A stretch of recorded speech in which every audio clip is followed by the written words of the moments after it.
સ્વામિનારાયણ સાક્ષાત અક્ષર પુરુષોત્તમ સર્વેભ્યઃ પરમાં શાંતિં આનંદં સુખમર્પયેત. શ્રી સ્વામિનારાયણ ભગવાનની જય. શ્રી અક્ષર પુરુષોત્તમ મહારાજની જય. શ્રી ગુણાતીતાનંદ સ્વામી મહારાજની જય. શ્રી પ્રમુખ સ્વામી મહારાજની જય. શ્રી મહંત સ્વામી મહારાજની જય. ગુરુ હરિ યોગીજી મહારાજ અમૃત મહોત્સવની જય.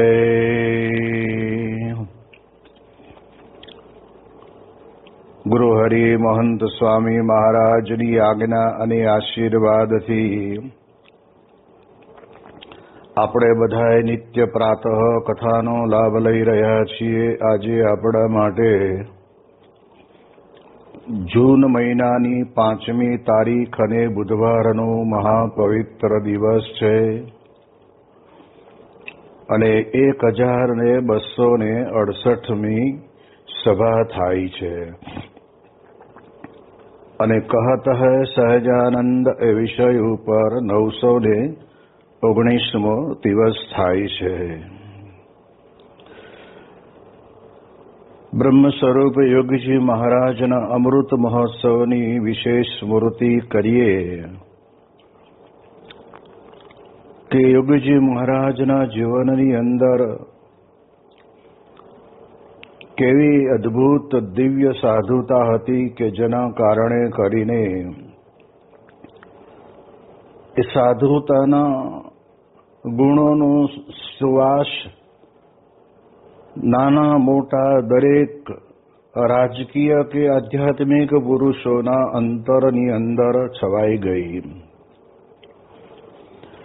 આપણે ત્યાં વિશેષ મહત્તા સત્સંગની અંદર સાધુતાની છે, કારણ કે સાધુતાના પાયા ઉપર જ ઉભેલી આવડી મોટી વિરાટ વટવૃક્ષ જેવી સંસ્થા જેની કોઈ કાંકરી પણ હલાવી શકે એમ નથી અને લાખો ભક્તોના અંતરની અંદર એ સાધુતાની ફોરમ કાયમને માટે સુગંધ આપતી જ રહી છે. અને એટલે જ શાસ્ત્રીજી મહારાજ એક વખત લાઠીદળથી સારંગપુર પોતે ચાલતા ચાલતા આવતા હતા અને તે વખતના સમયની અંદર આપણા સત્સંગી બંધુ ખેંગારજીભાઈ ચૌહાણ જે સ્વામિનારાયણ પ્રકાશના આદ્ય તંત્રી હતા, એ શાસ્ત્રીજી મહારાજ સાથે અપરંપાર હેતથી ને આત્મબુદ્ધિથી જોડાયેલા હતા. વાતો કરતા કરતા આવતા હશે ત્યારે તે વખતના સમયની અંદર ખેંગારજીભાઈએ પૂછ્યું કે બાપા, આપનું શરીર હવે ધીમે ધીમે નરમ પડતું જાય છે એવું અમને બધાને અનુભવાય છે અને આ તે એકાંતનું સ્થાન છે, આપણે 2-3 જણા છીએ એટલે આપને એક પ્રશ્ન પૂછું કે આપ નહીં હો ત્યારે અમારું શું થશે?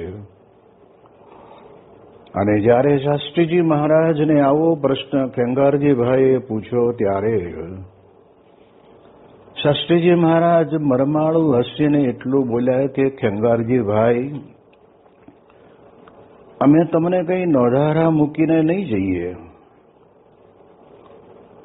અને અમારા જેવું અમારા કરતા પણ ઉત્તમ સુખ કથા વાર્તા ભજન કીર્તન જ્ઞાન એ બધી જ પ્રકારનું વિશેષ સુખ તમને જ્ઞાન જીવનદાસજી કહેતા જોગી સ્વામી આપશે. પરંતુ જે સત્પુરુષની સાથે હેતથી બંધાયા હોય એ હેત કેમ ભૂલાય? પરંતુ આપણે ત્યાં આગળ સત્પુરુષ વિદાય લેતા જ નથી. આપણે ત્યાં અક્ષર બ્રહ્મ હંમેશને માટે પ્રગટ રહે છે અને એ અક્ષર બ્રહ્મની ઓળખાણ સ્વયં સત્પુરુષ જ કરાવે છે. જેમ ભગતજી મહારાજે શાસ્ત્રીજી મહારાજની ઓળખાણ સમગ્ર સત્સંગને કરાવી અને બોલ્યા પણ ખરા કે તમારા બધાના અંતરને સાફ કરવા માટેની આ સાવરણી છે. બહારનો કચરો તો સાવરણી વડે કરીને સાફ કરીએ એ આપણને દેખાય, પણ અંતરની અંદર પડેલો કચરો આપણને હંમેશને માટે દેખાતો નથી. દરેક વ્યક્તિને પોતાના જીવનની અંદર પડેલી નાની મોટી સ્વાભાવિક પ્રકૃતિ અને દોષો દેખાતા નથી.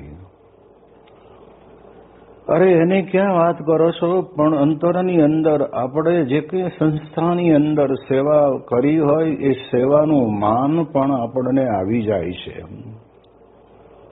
અને માન પણ આપણને નથી દેખાતું. બાકી હકીકતની અંદર માન છે ને એ જ માણસ માત્રને સંસ્થાની અંદર સેવા કરવાની પ્રેરણા અને પ્રેરક બળ તરીકે કામ કરતું હોય છે, પણ એ માન પણ નથી દેખાતું. અમદાવાદની અંદર મહંત સ્વામી મહારાજે પોતે કહેલું કે કોઈ એમ દાવો કરે કે મારામાં માન નથી, ભૂલવા જેવી વાત છે. દરેક વ્યક્તિના જીવનની અંદર નાનું મોટું માન પડેલું જ હોય છે, પણ ગુણાતીત સત્પુરુષ પોતે એવા છે કે જે પોતાના સમકક્ષ એવા જ ગુણાતીત પુરુષનો પરિચય અને ઓળખાણ આપે. શાસ્ત્રીજી મહારાજ પોતે એવા યુગ પુરુષ હતા કે જેમણે અખિલ સ્વામિનારાયણ સંપ્રદાયની અંદર એવું વિરાટ કાર્ય કર્યું કે જેના માટે દોલતરામ કૃપાશંકર પંડ્યા પોતે એકાંતની અંદર જ્યારે લાંબા સમય સુધી બેસીને મીટિંગને ચર્ચા કરી અને ત્યારે શાસ્ત્રીજી મહારાજ શાના માટે થઈને વડતાલ છોડીને બહાર નીકળ્યા છે એનું પૂરેપૂરું મહિમા સમજાયો અને વચનામૃતના આધારને ટાંકીને, નહીતર ઘણી વખત શું થાય પોતે કરતા કરી નાખ્યું હોય પણ એ ભૂલને દબાવવા માટે થઈને ઘણી બધી પ્રકારના દાખલા દલીલો આ બધું કરતા જ હોય છે. એવી રીતે શાસ્ત્રીજી મહારાજે કર્યું નથી અને એના કારણે કરીને એ બધા જ જવાબો સાંભળીને દોલતરામ કૃપાશંકર પંડ્યા પોતે બોલ્યા કે જે કાર્ય કરવા માટે મહારાજને પૃથ્વી ઉપર ફરી વખત આવવું પડે એ કાર્ય હે સ્વામી તમે કર્યું. અને આ બધી વાતો સાંભળ્યા પછી મારા મનની અંદર મને એમ વિચાર આવે છે કે ભવિષ્યની અંદર તમારા શિષ્યો તમારી સોનાની મૂર્તિ બદલાવશે, કારણ કે તમે અહંકાર રહિત થઈને રાગ દ્વેષ ને ઈર્ષાથી પર થઈને રદગદ મહારાજનો સિદ્ધાંત છે એ સિદ્ધાંત પ્રમાણે તમે જે આ અક્ષર સહિત પુરુષોત્તમની ઉપાસનાનું કાર્ય કર્યું એ જોતા એમ લાગે છે કે આ માત્ર ને માત્ર બહાર નીકળીને એકાદો આશ્રમ કરીને બેસી રહેવા જેવું નથી. આ તો ગગનચુંબી શિખરબદ્ધ મંદિરો કરીને દુનિયાની અંદર અક્ષર અને પુરુષોત્તમનો ડંકો વાગશે તો આપણે ખબર પડે કે શાસ્ત્રીજી મહારાજે જે કાર્ય કર્યું એની ઉપર આવા વિચક્ષણ બુદ્ધિવાળા લોકોને પણ અંતરની અંદર અહો અહો થાય. અને એ જ શાસ્ત્રીજી મહારાજ પોતે યોગીજી મહારાજ માટે કેટલી વાર બોલ્યા છે કે જોગી જેવા સાધુ તો અનંત કોટી બ્રહ્માંડમાં પણ ન મળે. શું એમની સાધુતા હશે કે જેના કારણે કરીને વિશ્વની અંદર નાના મોટા રાજકીય પુરુષો, ઉદ્યોગપતિઓ પણ યોગીજી મહારાજનો એક ધબ્બો ખાવા માટે આતુરતાપૂર્વક રાહ જોતા હોય અને આવે. મુંબઈની અંદર જ્યારે જ્યારે યોગીજી મહારાજ પોતે પોતાના માનસ પુત્રોને કથા વાર્તાનો લાભ આપવા માટે પધારતા ત્યારે મહિનો રહેતા. અને તે વખતના સમયની અંદર હરિપ્રસાદ ચોકસી ત્રીજા ભોયવાડામાં આવેલા મંદિરના ચુસ્ત અનુયાયી અને મારા ખ્યાલ મુજબ તે વખતના સમયની અંદર ત્યાંના ટ્રસ્ટી પણ હતા. અને એ પોતે આપણા હરિભક્તોને કહી રાખે કે યોગીજી મહારાજ જ્યારે આવે ને ત્યારે મને યાદ અપાવજો કે જેથી કરીને હું એમના દર્શન અને આશીર્વાદ લેવા માટે આવું. જે ટેમ્પલ બોર્ડની અંદર હોય એવા વિચક્ષણ બુદ્ધિવાળા હરિપ્રસાદ ચોકસી એ પોતે આવી રીતે કહી રાખેલું અને કહ્યું પણ હશે. પણ પ્રસંગ એવો બને છે કે એ પોતે બાપા બિરાજમાન રહ્યા એ દરમિયાનની અંદર કંઈક કારણોસર આવી શક્યા નહીં. પણ એને ખબર તો હતી કે આ તારીખે યોગીજી મહારાજ વિદાય લેવાના છે. તો આ વખતે આ વિદાયના સમયે પણ ગમે તેમ કરીને પહોંચી જાઉં ને યોગી બાપાનો ધબ્બો ખાઈ લઉં. અને ત્યારે તે વખતના સમયની અંદર એ પોતે દાદર મંદિરે આવ્યા અને મંદિરે કોઈને પૂછ્યું કે યોગી બાપા, તો કે યોગી બાપાનો પ્રકૃતિ એવી હતી કે 5 વાગે ટ્રેન ઉપડવાની હોય તો 4:30 જઈને બેઠા હોય. બાપાને તો શું કે કેમ કરીને પણ આવા પવિત્ર ગુણાતીત સંતના દર્શન એ ત્યાં ટ્રેન ઉપર આવતા જતા મુસાફરોને પણ ભૂલે ચૂકે થઈ જાય ને અને ગુણ લે ને તો બીજા જન્મે એને મનુષ્યનો અવતાર મળે અને સત્સંગની અંદર દેહ ધારણ કરે. આવી જ એક વિભાવના એમના અંતરમાં રહ્યા કરતી હશે. એટલે તાત્કાલિક તે પોતે ઉતાવળા પગલે દાદર સ્ટેશન સામે જ એટલે ત્યાં ગયા. ત્યાં બાપા પોતે ત્યાં પોતાની ખુરશીની અંદર બેઠા હતા અને આજુબાજુ હરિભક્તો બધા પ્લેટફોર્મ ઉપર ગોઠવાઈ ગયેલા. કેવું દ્રશ્ય લાગતું છે. જે પ્લેટફોર્મ ઉપર ટ્રેનોની અવર જવર થતી હોય, ટ્રેનમાંથી આવતા જતા મુસાફરો આવતા જતા હોય, એ સિવાય આ પ્લેટફોર્મની અંદર તો બીજો તો કોઈ આવો ઉપયોગ થયો ન હોય. પણ યોગીજી મહારાજ પોતે ત્યાં બિરાજમાન થયા અને તે વખતે બાપા પોતે તે વખતે આશીર્વાદ પણ આપતા. સાથે હકા બાપુ હોય તો હકા બાપુને પણ 2 શબ્દ બોલવાનું કહેતા. પણ બ્રહ્મનો આનંદ એટલો બધો જબરદસ્ત લોકો હરિભક્તો બધા લેતા ને, નોકરી ધંધાનું જે કંઈ હોય તેમાંથી ગમે તેમ કરીને ટાઈમ કાઢીને પણ આવી જ જાય. અને એ સમયની અંદર હરિપ્રસાદ ચોકસી આવ્યા પોતે અને ત્યારે તે વખતના સમયની અંદર યોગીજી મહારાજને પગે લાગ્યા અને બાપાએ કે ઓહો સાહેબ તમે આવ્યા, બહુ સારું કર્યું.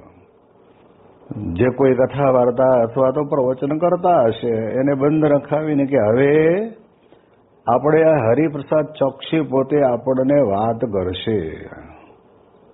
હવે આમ જોવા જઈએ ને તો આ તો ચુસ્ત જૂના મંદિરની અંદર સંપૂર્ણપણે જોડાયેલી વ્યક્તિ, પણ યોગીજી મહારાજની સાધુતાની સુગંધ એને એટલી બધી આવી ગયેલી. ઘણી વખત શું થાય કે જે કંઈ પોતાના પરિવારની અંદર જે રીતનો સત્સંગ ચાલ્યો આવતો હોય અને પછી વળગી રે બહાર, એને એના કરતા પણ વધારે સારા સંતના દર્શન થતા હોય તો પણ કંઈક કારણોસર એ એટલા પુણ્ય ખૂટતા હશે ને એના કારણે કરીને એ મૂકીને આ બાજુ આવી જાય એવું ઓછું બને. અને ત્યારે હરિપ્રસાદ ચોકસીએ પોતે વાત કરતા વાત ઉપાડી કે મહારાજના વખતની અંદર મહારાજે 500 પરમહંસો કર્યા અને પરમહંસની એ સાધુતાની રીત અલૌકિક હતી અને એ સંતો નિષ્કામ, નિર્લોભ, નિસ્વાર્થ, નિસ્નેહ, નિર્માન એમાં ખૂબ સારી રીતે વર્તમાનનું યથાર્થ પાલન કરતા. અને એવા સંતના દર્શન આપણે તો કર્યા નથી, આપણા ભાગ્યમાં નથી, પણ આપણા રચાયેલા શાસ્ત્રોની અંદર એનું વર્ણન આવે છે. સંતોના મુખેથી આપણે કર્ણ પરંપરામાં સાંભળ્યું છે. પણ હું તમને બધાને એ કહેવા માંગુ છું, ભલે હું વડતાલ સંસ્થાને આશ્રયને રહ્યો,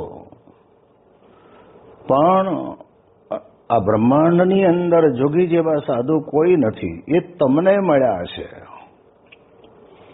તમે 500 પરમહંસના દર્શન આપણે કર્યા નથી, તો જો કરવા જ હોય તો આ યોગીજી મહારાજના દર્શન કરી લો ને, તો 500 પરમહંસના દર્શન કર્યા જેવો જ આપણને લાભ પ્રાપ્ત થાય છે.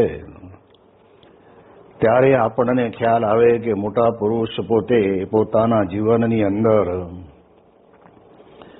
કેવી સાધુતાથી પોતે જીવન જીવતા હશે.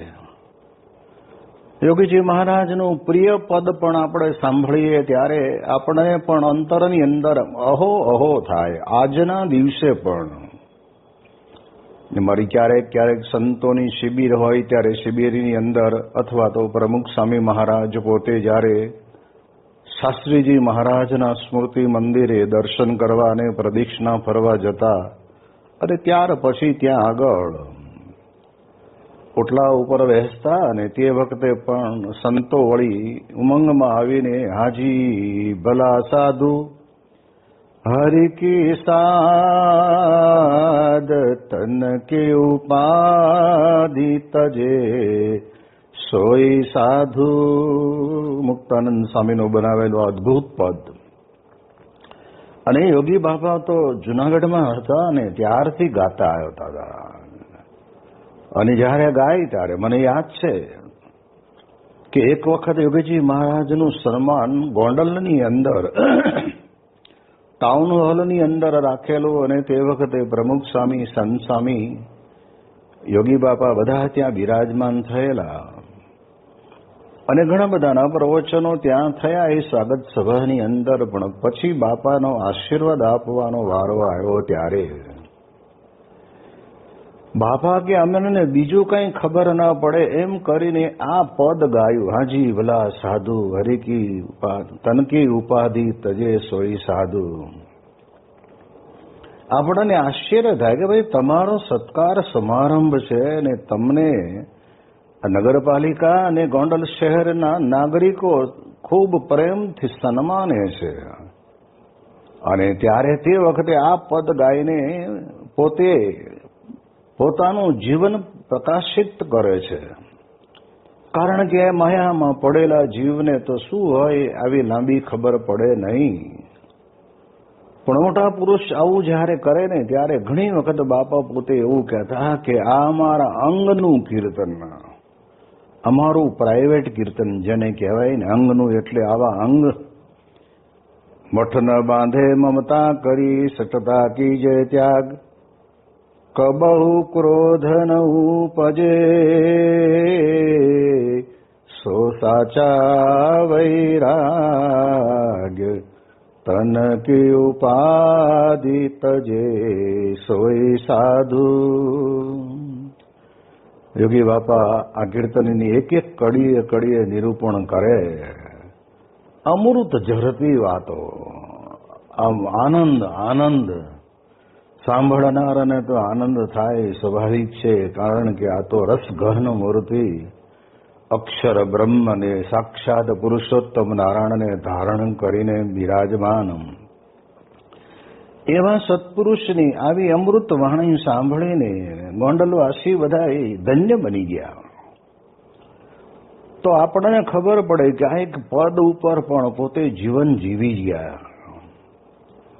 અને એનાથી આગળ આપણે જોવા જઈએ તો યોગીજી મહારાજ, શાસ્ત્રીજી મહારાજ જ્યારે રાજકોટની અંદર બિરાજમાન હતા અને ત્યારે ભગતજી મહારાજ ધામમાં ગયા અને એક પત્ર આવ્યો અને ત્યારે તે રામજી ભટ્ટની ઉપર પત્તરો ફેંક્યો અને ત્યારે તે વખતે રામજી ભટ્ટ પત્ર વાંચીને ગળગળા થઈ ગયા. સ્વામી, આ પૃથ્વીનું મંગળ ગયું. અને જ્યારે શાસ્ત્રીજી મહારાજ પોતે પોતાના ગુરુની વિશે કેટલા બધા અનન્ય ભાવથી જોડાયા હશે.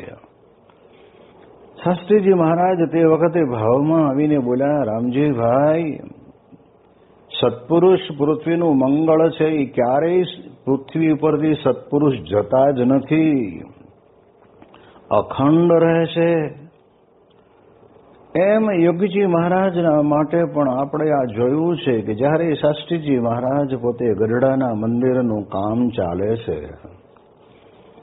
અને સામેથી એમણે ઈચ્છા દર્શાવી કે મારા દેહનું કોઈ નક્કી નહીં, એટલે હું આવીને ઠાકોરજીની પૂજા અને સ્નાનાદિક કરાવી જાઉં. દરેડ દરબાર બાપુની ગાડીની અંદર ત્યાં આવ્યા. જે મૂર્તિઓ પ્રતિષ્ઠિત કરવાની હતી એ મૂર્તિઓનું શાસ્ત્રીજી મહારાજે સ્નાનાદિક વિધિ કરાવી, પૂજન કરી દીધું અને પછી શાસ્ત્રી મહારાજ બોલ્યા કે હવે પ્રતિષ્ઠા યોગી મહારાજ કરશે. હવે સમય એવો આવી ગયો અને શાસ્ત્રીજી મહારાજ પોતે ચોથને દિવસે જ્યારે ધામમાં પધાર્યા અને તે વખતના સમયની અંદર આપણે જાણીએ એ પ્રમાણે આખા સત્સંગની અંદર એકે એક શાસ્ત્રીજી મહારાજની સાથે એટલા બધા અદ્ભુત આત્મબુદ્ધિથી જોડાયેલા હતા ને બધાની આંખમાંથી ચોધાર આંસુ જાય કે સ્વામી આપ ગયા, હવે અમારું શું થશે, એમ મનની અંદર રહ્યા કરતું. અને તે વખતે બીજી વાત તો મહત્વની એ હતી કે હવે ગઢડાનો સમય 6 દિવસ પછી જ આવે છે, એને ચાલુ રાખવો કે બંધ રાખવો, આ બહુ જ મોટો ગર્વિત પ્રશ્ન હતો. અને એના તેના કારણે કરીને રંગમંડપની અંદર બધા મોટેરા સંતો, હરિભક્તો, આગેવાનોની વચ્ચે એક અદભુત મિટિંગ થઈ અને મિટિંગની અંદર તે વખતે ચર્ચા ચાલી કે શું કરવું. ત્યારે દરેક વ્યક્તિ પોતાનો અભિપ્રાય આપે.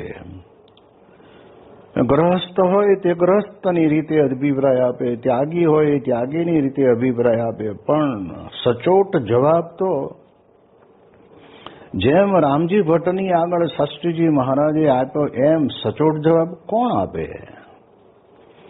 અને ત્યારે આપણે જાણીએ છીએ કે મોહનલાલ મુચીતન શેઠ ગઢડાના નગર શેઠ કહેવાય અને એ પણ તે વખતે એને ખબર પડી ગઈ. પહેલા તો વિરોધમાં હતા પણ એ ગઢડાના ટેકરાની જમીન મળી અને ખાતમુહૂર્ત વખતે અમને હાજર રાખ્યા અને કૃષ્ણકુમાર શ્રીજીના કર્કમળો દ્વારા શિલાન્યાસ વિધિ કરાયો ને ત્યારે એમને આ અંતરની આંખો ખુલી કે શાસ્ત્રી યજ્ઞ પુરુષ દાસ કોઈ સામાન્ય સાધુ નથી.